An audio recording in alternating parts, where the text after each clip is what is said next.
Hello students, welcome to definite success Pathshala. ये पाठशाला में मैं आपको पढ़ाती हूँ हिंदी। तो रूपाली वर्मा मैम के साथ आप हिंदी के साथ जुड़े रहिए और अच्छे से हिंदी को समझते रहिए। मिलेंगे हम कहाँ पर? डेफिनेट सक्सेस पाठशाला पर। तो सभी को बताइए ताकि ज्यादा से ज्यादा लोग जो हिंदी समझना या पढ़ना चाहते हैं तो इससे जुड़ेंगे जरूर। सिर्फ हिंदी ही नहीं, सारे सब्जेक्ट इस प्लेटफॉर्म पे आपको बहुत अच्छे से समझाए जा रहे हैं। तो चलिए आते हैं आज के वीडियो पे। आज का वीडियो हमारा क्लास 10th हिंदी कोर्स ए के लिए है। याद रखिए, जहां मैं कोर्स ए कह रही हूं तो वहीं पर कोर्स बी के बच्चे भी सतर्क हो जाएं। ऐसा ना हो कि उनके पास कोर्स बी है और वो इस वीडियो को देख रहे हों। याद रखिए कि कोर्स ए और कोर्स बी 10th में 2 सिलेबस चलते हैं। तो कोर्स बी वाले बच्चे थोड़ा सा गुस्सा हो गए होंगे, भाई हमें नहीं पढ़ा रही। ऐसा नहीं है, उनके लिए भी जल्द से जल्द वीडियो लेकर आ रही हूं मैं। तो बस थोड़ा सा इंतजार और मिलेंगे कोर्स बी के सिलेबस के साथ भी। लेकिन आज हम जैसा कि कोर्स बी ए करा रहे हैं तो कोर्स ए में हमारी 2 बुक चलती हैं। याद रखिएगा, पहली है क्षितिज भाग 2 और दूसरी है कृतिका भाग 2। तो हम कृतिका तो काफी आपको कंप्लीट करा चुके हैं, क्षितिज पर मैं आज करा रही हूं। तो क्षितिज की जो बुक है वो हमारी 2 खंडों में विभक्त है, काव्य खंड और गद्य खंड। काव्य खंड जो हमारे पास में है उसके अब हम 3य अध्याय में चल रहे हैं। इससे पहले वाले वीडियो में आपने देखा था कि हमने जो हमारा 3य अध्याय है, जयशंकर प्रसाद द्वारा लिखित कविता है आत्मकथ्य, उसे अच्छे से समझा था कि किस तरीके से वो आत्मकथा नहीं लिखना चाहते, उनके रीजंस को उन्होंने इस पूरी कविता में व्यक्त किया है और साथ ही साथ अपनी आत्मकथा भी एक कथ्य के रूप में प्रस्तुत कर दी है। ठीक है, ये देखा था हमने। अब इसी बुक में जो आप एनसीईआरटी की जो क्षितिज बुक पढ़ रहे हो, इस चैप्टर के बाद कुछ क्वेश्चंस दिए गए हैं एनसीईआरटी बुक में, तो उसी के सॉल्यूशंस आज हम कराएंगे। यानी कि एनसीईआरटी सॉल्यूशन आज हम करने वाले हैं। ज्यादा क्वेश्चंस इस चैप्टर से रिलेटेड नहीं है, इसलिए शायद नहीं हुई। तो प्रश्न है, कवि आत्मकथा लिखने से क्यों बचना चाहता है? उसके जीवन में ऐसा कुछ हुआ ही नहीं कि जिसको वो आत्मकथा में बयां कर सके, क्योंकि उसके जीवन में कहते हैं ना, तकलीफ रही, उसने जो कुछ पाना चाहा उससे दूर चला गया। और ये सारी चीजें बताने से क्या होगा, जीवन में उपहास होगा, जिसको जो भी कोई भी पढ़ेगा वो उपहास करेगा, इसलिए वो नहीं बताना चाहते। और लोग आत्मकथा लिखते हैं क्यों? क्योंकि उन्होंने जीवन में बहुत कुछ अचीव किया होता है, तो वो चाहते हैं कि लोग इससे प्रेरणा लें और अपने जीवन में बहुत सारी चीजें सीखें। लेकिन हमारे कवि का मानना है कि उनके जीवन में ऐसा कुछ हुआ ही नहीं जो वो दूसरों को बता सके। तो देखिए इसमें क्या दिया है, कवि आत्मकथा लिखने से इसलिए बचना चाहते हैं क्योंकि आत्मकथा लिखने के लिए अपने मन की दुर्बलताओं, कमियों का उल्लेख करना पड़ता है। यह भी बताना पड़ता है कि उनके अंदर क्या कमियां हैं जो वो नहीं बताना चाहते। अपनी सरलता के कारण कवि ने कई बार धोखा खाया है, इसलिए वह अपने व्यक्तिगत जीवन को उपहास का कारण नहीं बनाना चाहते। यानी कि उन्हें बहुत धोखे मिले, अगर वो धोखों का उपहास बताएंगे तो लोग उसका मजाक उड़ाएंगे, अरे कैसा आदमी है, इसको जगह जगह धोखा ही मिलता रहता है, इसलिए नहीं बताना चाहते। जीवन में बहुत सारी पीड़ाधारक घटनाएं हुई हैं, उन्हें याद करने से घाव फिर से हरे हो जाएंगे। अब वो जो अगर हम आत्मकथा लिखेंगे तो जो तकलीफदेह घटनाएं हुई हैं वो याद करेंगे और उन्हें फिर से जो है वो तकलीफ होगी, इसलिए उनको वो याद नहीं करना चाहते। नेक्स्ट है, कभी अपने व्यक्तिगत अनुभवों को दुनिया के समक्ष व्यक्त नहीं करना चाहता। तो जो हमारी पर्सनल है उसे हम दुनिया को क्यों बताएं, वो चीज वो नहीं बताना चाहते, इसीलिए वो आत्मकथा लिखने से बच रहे हैं। नेक्स्ट क्वेश्चन आते हैं, आत्मकथा सुनाने के संदर्भ में अभी समय भी नहीं, कवि ने ऐसा क्यों कहा? उन्होंने क्यों ऐसा बोला कि भाई अभी समय नहीं है कि हम अपनी आत्मकथा को सुनाएं?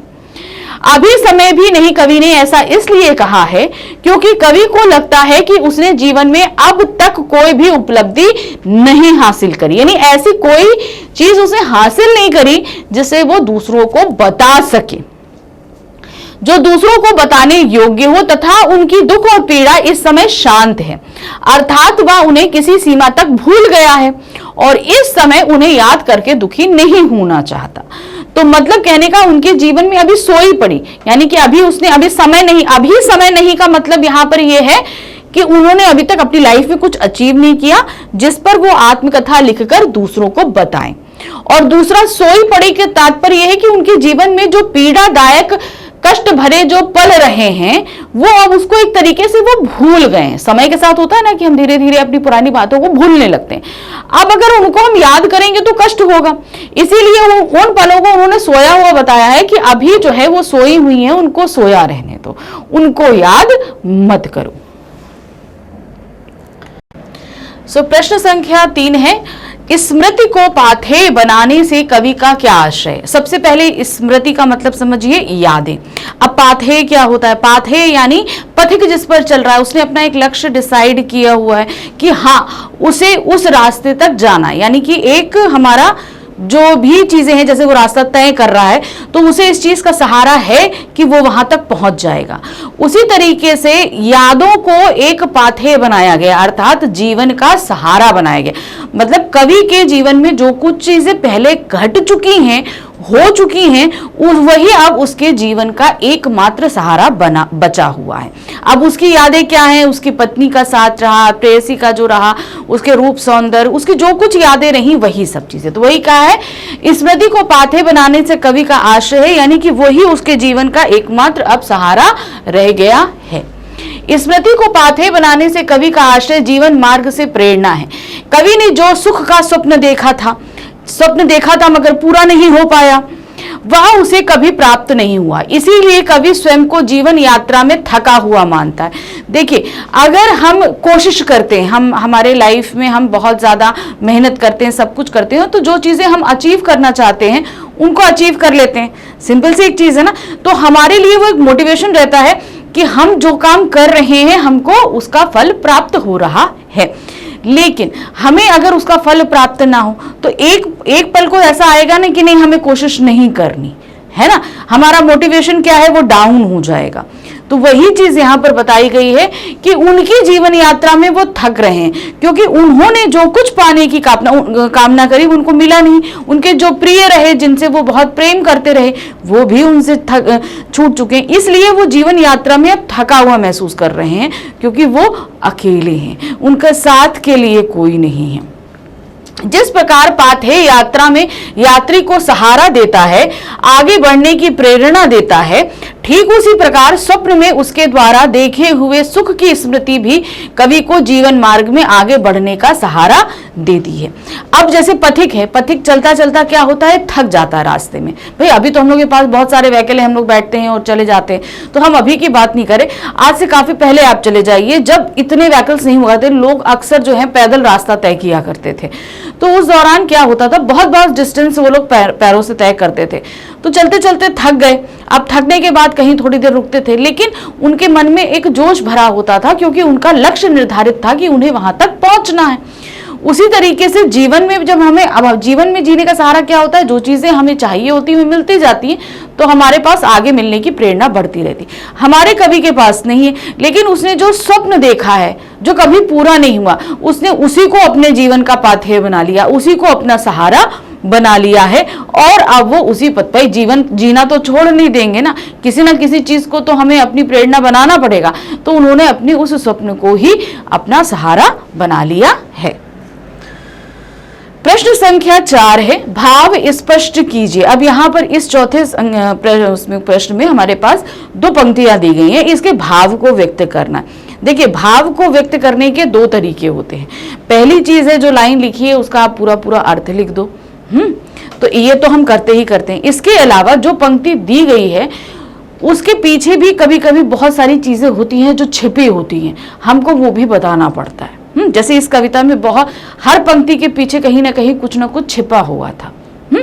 तो वो ही आपको ध्यान रखना है। भाव का मतलब कि हमें वो सारी चीजें भी बतानी पड़ेंगी। मिला कहाँ वह सुख जिसका मैं स्वप्न देखकर जाग गया, आलिंगन में आते आते मुस्काया कर जो भाग गया। अब यहाँ पर क्या था, यानी कि उन्होंने जो स्वप्न देखा था वो पूरा होते होते रह गया।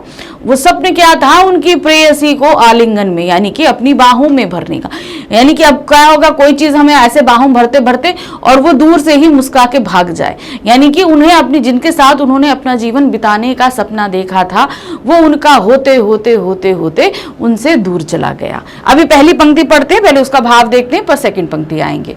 उक्त पंक्तियों का भाव यह है कि कवि की अन्य लोगों की भांति सुख में जीवन बिताना चाहता था। यानी कि जैसे सभी लोग अपने प्रेमी के साथ, अपने जो उनके बहुत करीबी होते हैं उनके साथ अपना जीवन बिताते हैं, तो कवि भी वैसे ही लोग के साथ अपना जीवन बिताना चाहते थे। पर परिस्थितिवश सुखमय जीवन की यह अभिलाषा उसकी इच्छा बनकर रह गई। मतलब जो अच्छा जीवन वो सोच रहा था वो सिर्फ उसकी इच्छा यानी कि उसके मन में ही रह गई, वो पूरा नहीं हो पाई। सुख पाने का उसे अवसर भी मिला पर वह हाथ आते आते रह गया। यानी कि जो चीजें उसने सोची थी वो उसके हाथ आते आते उससे दूर चली गई। अर्थात उसकी पत्नी की मृत्यु हो जाने से वह सुखी जीवन का आनंद अधिक दिनों तक ना ले पा सका। यानी उसकी जो पत्नी थी उनकी मृत्यु जल्दी हो गई, तो वो जो सुख उसको उनके साथ रहने से मिलना था वो उनका पूरा नहीं हो सका। अब अगली पंक्ति देखते हैं कौन सी थी। जिसके अरुण कोपलों की मत वाली सुंदर छाया में अनुरागनी उषा लेती थी निज सुहाग मधुमाया में।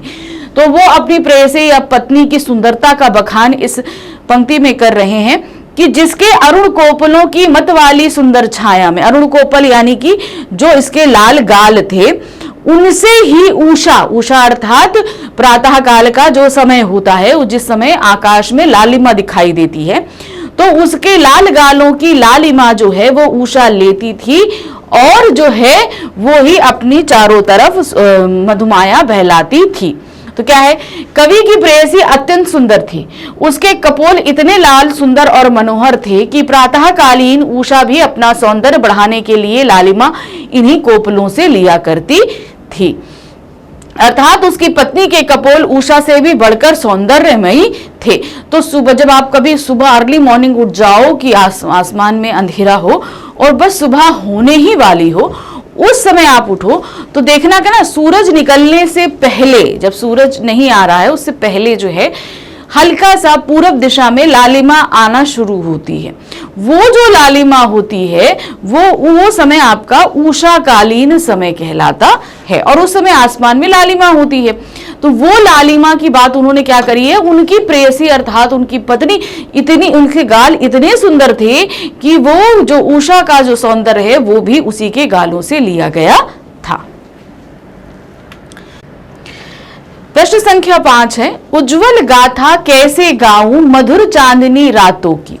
कथन के माध्यम से कवि क्या कहना चाहता है। अब कवि के जीवन में बहुत सारी यादें रही, ठीक है, बहुत सारी यादें हैं और खास तौर से वो समय उसके लिए बहुत प्रिय है जो उसने अपनी पत्नी या प्रेयसी के साथ में बिताया है। अब उनका कहने का तात्पर्य ये है कि वो रातें जो उन्होंने अपनी पत्नी या प्रेयसी के साथ बिताई हैं उसे उन्होंने उज्जवल गाथा। उज्जवल गाथा का मतलब तात्पर्य ये होता है कि बहुत ही मधुर यादें हैं उनकी, वो बहुत मतलब उन कहते हैं ना कोई चीज हमारे लिए बहुत प्रिय हो तो वो ही यादें उनके लिए जीवन का सहारा है। तो वो ही उनका कहने का तात्पर्य है कि वो गाथाएं मैं आपको कैसे सुनाऊं या बतलाऊं। तो देखिए क्या है, अपने प्रेयसी के साथ बिताए निजी प्रेम के मधुर और सुख भरे क्षणों को कवि किसी के सामने प्रकट करना नहीं चाहता। जाहिर सी बात है, हम जो हमारे लिए प्रिय हैं उनके साथ जो प्रेम के क्षण हैं वो हम किसी के साथ शेयर नहीं करना चाहते। तो सेम वही चीज है कि वो एक तो उनके लिए अब वो उनके साथ है भी नहीं, वो कुछ यादें ही हैं जो उनकी अपनी पर्सनल है, तो वो चीजें वो बताना नहीं चाहते हैं। चांदनी रातों में बिताए गए वे सुखदायक क्षण किसी उज्जवल गाथा की तरह है। इन स्मृतियों को वह औरों को बताकर अपना मजाक नहीं उड़ाना चाहते, उन स्मृतियों को वह निजी संपत्ति की तरह अपने तक ही रखना चाहते हैं।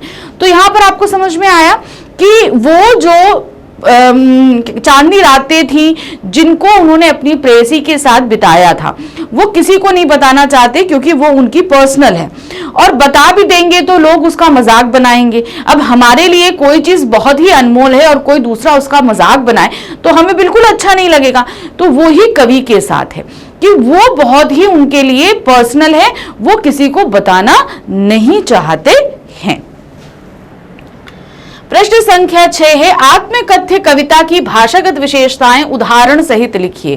तो जो इनकी भाषा, जिस इसमें पूरी जो आत्मकथ्य लिखा है, इसमें भाषा ने उन्होंने क्या क्या चीजें, किस तरह का अलंकार है, प्रतीकात्मकता बहुत उन्होंने ली है, जैसे मधुप गुनगुनाकर, तो अलंकार भी, अनुप्रास भी है, इसमें उपमा भी है, रूपक भी है, एक कई तरह के अलंकारों का भी इस्तेमाल किया गया है। शब्दावली तत्सम तद्भव दोनों ही तरीके की है, तो वही आपको यहां बतानी है। तो देखिए क्या है, आत्मकथ्य कविता की भाषागत विशेषताएं निम्नलिखित हैं।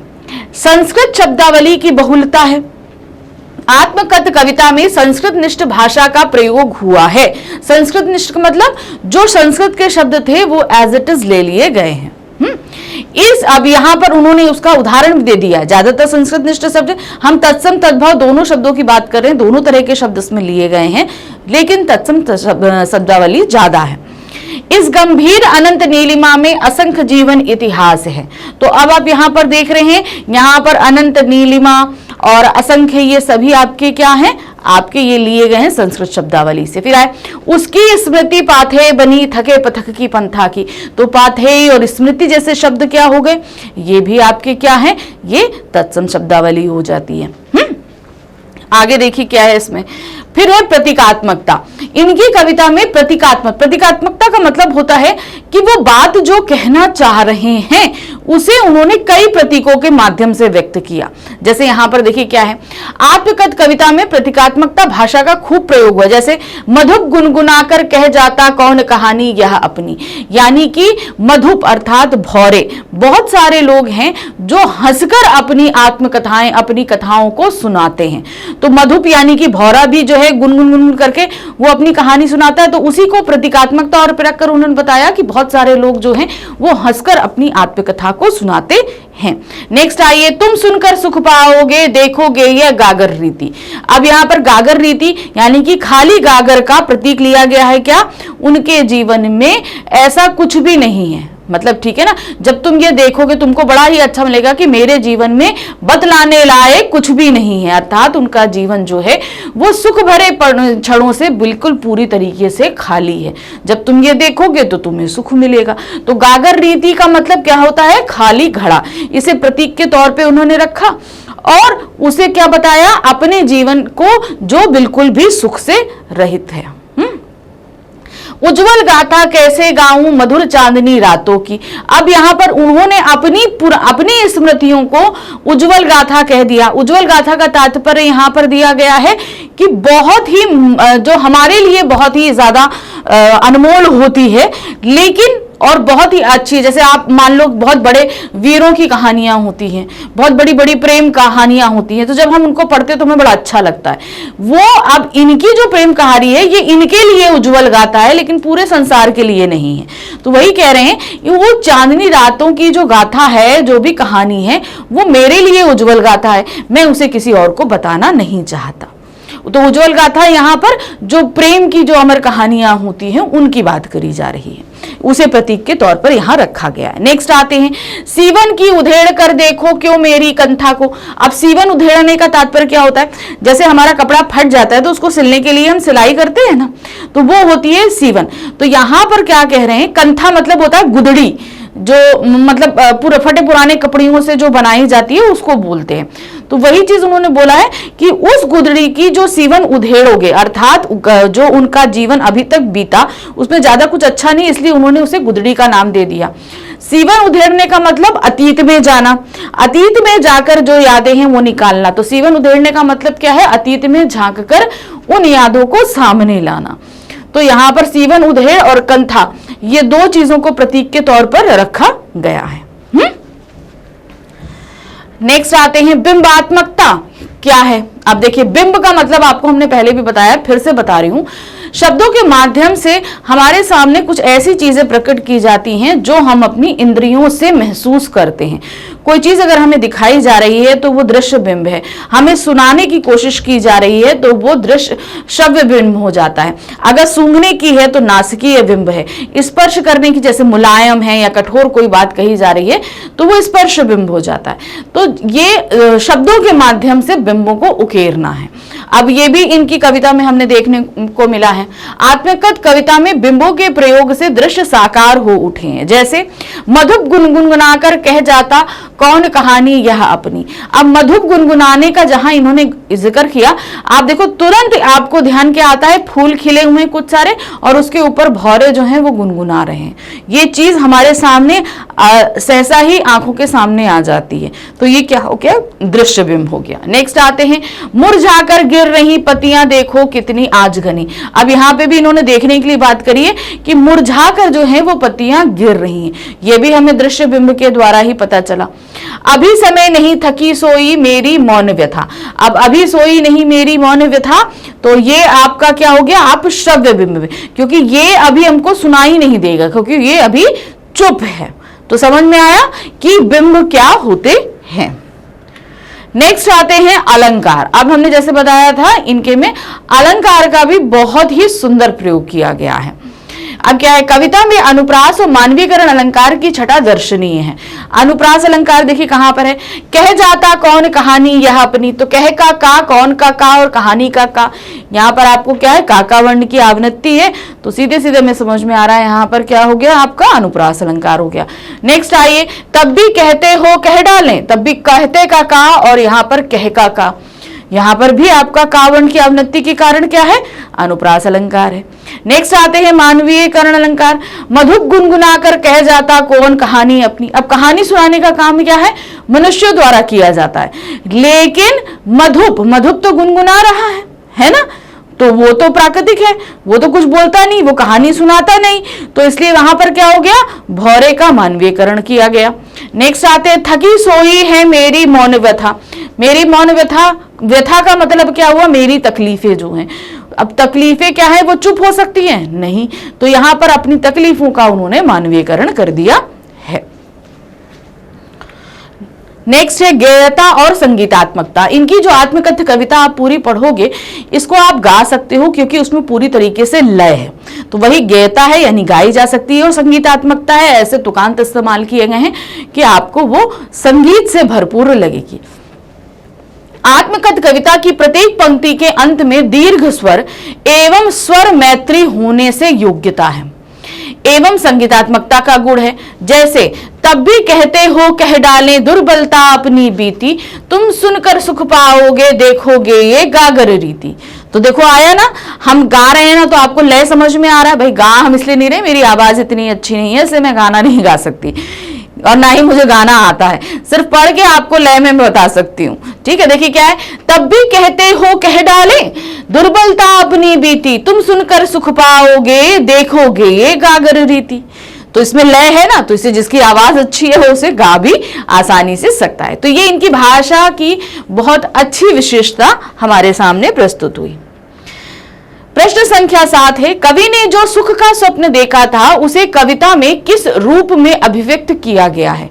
जो सुख का सपना था, सुख का सपना क्या था, उनकी प्रियतमा उनके साथ रहे, वो सारी चीजें जो स्वप्न थी वो आपको यहाँ पर लिखनी है। तो देखिए कैसे लिखा है, कवि ने जो सुख का स्वप्न देखा, कविता में उसकी अभिव्यक्ति इस प्रकार है। कवि की पत्नी अत्यंत सुंदर थी, उसका रूप सौंदर्य प्रातःकालीन उषा से भी बढ़कर था, मतलब बहुत सुंदर स्त्री थी वो। कवि को उसके रूप सौंदर्य को सानिध्य अल्पकाल के लिए ही मिल पाया, यानी कि उन्हें अपनी बीबी का साथ जो है, पत्नी का साथ जो है, वो बहुत कम समय के लिए मिला, ज्यादा समय के लिए नहीं मिला था।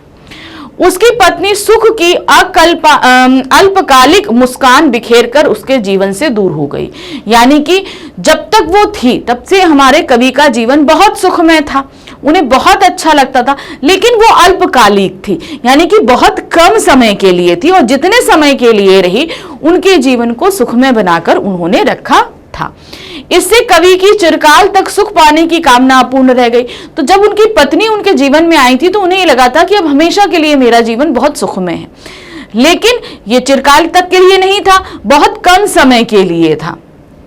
कवि ने इस व्यथा को दबाना तो चाहा, पर कविता में वह प्रकट हो गई। तो उन्होंने वो जो स्वप्न देखा था, वो सारी चीजें जो हैं वो बताना नहीं चाहते थे, लेकिन कहीं ना कहीं कहते हैं ना, हमारे मन में जो बात होती है वो हम चाहे ना अनचाहे व्यक्त कर ही देते हैं, तो वो इस तरीके से यहाँ पर उन्होंने व्यक्त कर दी। तो देखिए क्या है, अब इसको कैसे उन्होंने व्यक्त किया है, जिसके अरुण कोपलों की मत वाली सुंदर छाया में अनुरागनी उषा लेती थी निज सुहाग मधुमाया में। तो उन्होंने ना चाहते हुए भी अपनी पत्नी की सुंदरता को बताया और इतनी सुंदर थी कि प्रकृति भी उनकी सुंदरता के गुणगान किया करती थी। नेक्स्ट है, उज्जवल गाथा कैसे गाऊं मधुर चांदनी रातों में, यानी कि जब तक उनकी पत्नी उनके साथ थी तो वो जीवन उनके लिए बहुत सुखमय था, बहुत अच्छा था। तो इस तरीके से वो कहना चाहते हैं कि मैं वो सुखद बने जो क्षण है वो मैं किसी को बताना नहीं चाहता। ठीक है, तो इस तरीके से इस चैप्टर के सभी क्वेश्चंस यहां खत्म हुए। आई थिंक आपने एनसीईआरटी बुक के सभी प्रश्नों को अच्छे से समझ लिया होगा। तो ये प्रश्न यहीं पर समाप्त नहीं होते, अभी एग्जाम में आपसे दो तरीके से क्वेश्चन पूछे जाएंगे। एक आपका रहेगा मल्टीपल चॉइस क्वेश्चंस रहेंगे और एक आपके सब्जेक्टिव क्वेश्चंस रहेंगे, यानी कि ऑब्जेक्टिव सब्जेक्टिव दोनों तरह के क्वेश्चंस आएंगे। तो हम उन दोनों तरह के क्वेश्चन आपको अभी कराने वाले हैं। इसके बाद जो हमारा नेक्स्ट वीडियो आएगा वो रहेगा हमारा मल्टीपल चॉइस क्वेश्चंस का, यानी कि इसी चैप्टर के। और फिर उसके बाद हम लेकर आएंगे कुछ इंपॉर्टेंट क्वेश्चन जो इसी चैप्टर से हैं, एक्सपेक्टेड हैं कि पूछे जा सकते हैं, तो उनकी भी तैयारी मैं आपको कराऊंगी। तो हमारे चैनल यानी कि डेफिनेट सक्सेस पाठशाला को जल्द से जल्द आप लाइक, शेयर और सब्सक्राइब कीजिए। कोई भी डाउट हो, कुछ भी हो, आप हमें कमेंट बॉक्स में दे सकते हैं, बता सकते हैं, पूछ सकते हैं और उनके आंसर्स आपको जरूर मिलेंगे। तो मिलेंगे नेक्स्ट वीडियो में। Thank you for watching, bye bye.